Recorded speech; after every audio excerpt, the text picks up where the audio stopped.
Be careful and take precaution with who you allow into your life and who you choose to get involved with, especially if you have children from a failed relationship that did not work out. If you've watched some of my videos in the past before where I talked about relationships and marriage, you know that I always stress the importance of vetting the other person during what's called the proving or dating stage. It is very crucial that this step is not skipped so that you are protecting yourself.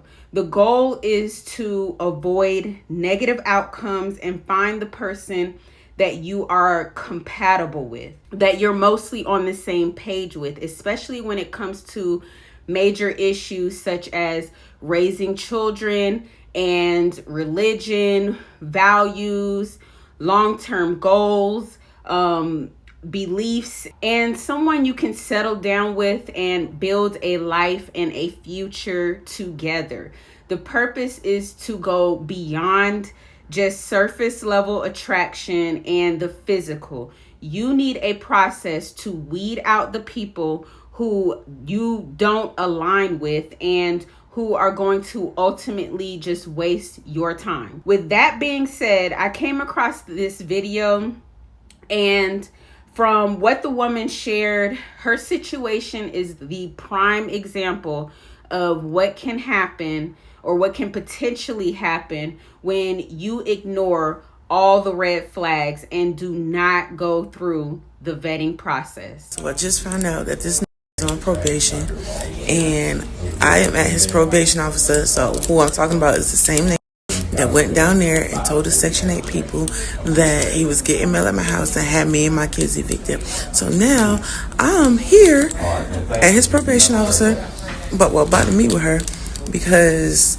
yeah, I'm about to tell her all the illegal stuff that he been doing, show her everything that's in my phone, show her all the proof, and yeah, I'm getting this nigga locked up.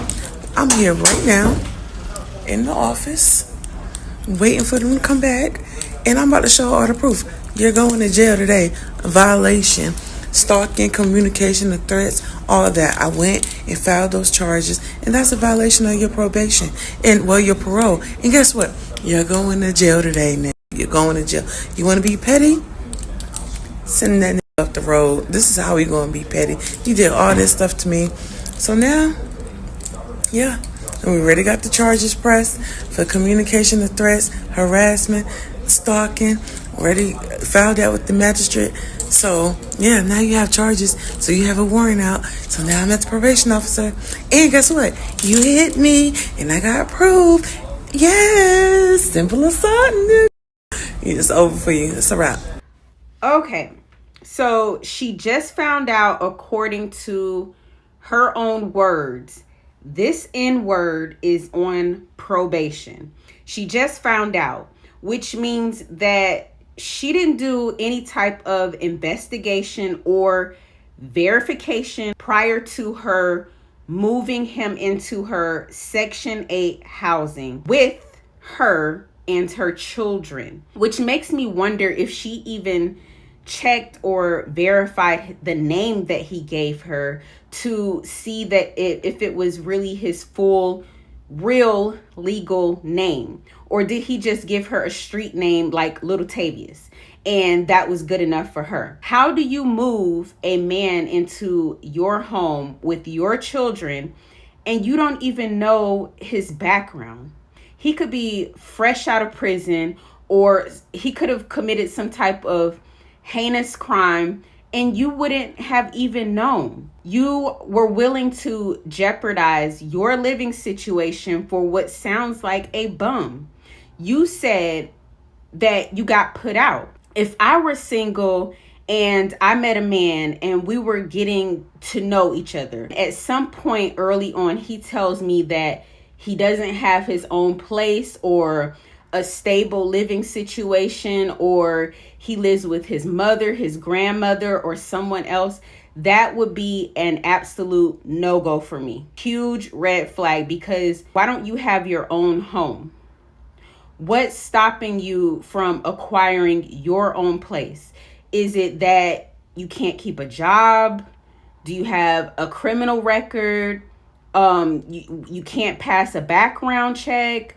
Do you have evictions because you're financially irresponsible? Like, these are the questions that should be going off in your mind. What is going on? And for me, he wouldn't even have to explain it, because there's no need for us to go further. You are not my type. You're not someone that I want to be involved with, let alone have around my children and living under the same roof. This woman is playing a very dangerous game, and it's very childish to now go to his probation officer after knowing all along that he's been into illegal activities. This is foolishness. If everything that she's saying is true, then they both are a problem. They both are to blame, but mostly her, because she's allowed him to move in despite knowing that he was not permitted to. He was not allowed to. My thing is, this is the same type of woman that will get pregnant by a man. She'll get pregnant by a man like this, and then when he leaves her high and dry to raise the child on her own, she will come to social media and ask for help and blame all men, asking where are all the good men at and why they don't want her. Do what you should have done from the very beginning, which is to leave this man and all of his problems alone. Focus on doing what is best for yourself and your children. So let's see what social media is saying about her and her situation. Don't you look at the news? That isn't smart. Grow up, both of you. Stay safe, lady. He will get out. Without proof, she will get her Section 8 back. Pray in the name of Jesus that you do and keep doing it, because people think that they can do good people any kind of way and nothing is done. You're doing right, and this will make sure, hopefully, that he won't do this to anyone else and have someone and their kids homeless that was trying to help him. I disagree with that. That sounds like no accountability and placing all of the blame on him. The red flags were there. They were definitely there, and she should have vetted this person before moving him into her place. He shouldn't have been there at all, because I guess with Section 8, you're not allowed to have a man in the household. Maybe if you're married, I don't know if they make exceptions with that. Obviously, he was not supposed to be there, which is why she lost her Section 8. You don't ever jeopardize your living situation, the place that you and your children are staying, that you call home. Why would you do that? That makes absolutely no sense. So that's her fault. And now she's trying to get revenge.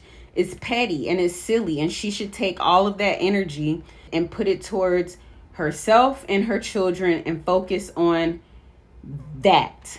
Some people just have a hard time being alone. Some people should not be in relationships, and that is okay. Get yourself together before you go looking for somebody. And then,